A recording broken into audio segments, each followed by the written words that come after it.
Welcome to this step-by-step video on how to run a test case on the Doing ERP Kairos QA application. Log into the application using the given username and password. Once you are logged in, you will navigate to the dashboard screen. You can see the Run Test Case tab, which allows you to run the test case. Click on Run Test Case, choose the customer name, then choose the instance on which you want to run the test scripts. Select the module name. If you want to run Core HR, Learning, or Recruitment, select the module based on your subscription.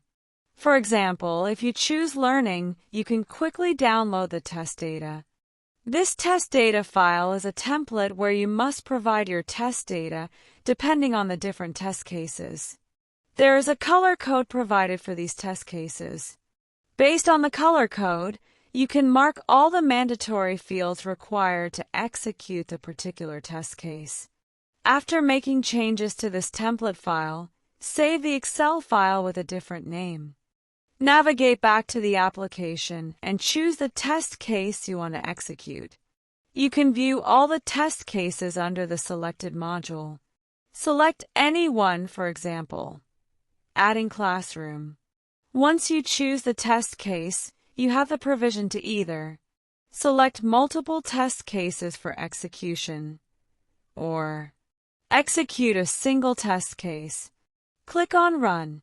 Here you must upload the test data. Click on Upload Test Data and provide your updated file. Choose whether you want to execute the test case in parallel or as a single execution. If you want to view the live execution, ensure that grid mode is turned on. Choose your preferred browser and click on Submit to start the test case execution.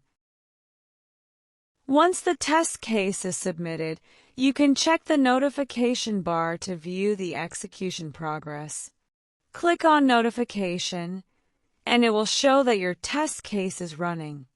Click on Show More to view detailed test case execution. That's how you can quickly run a test case.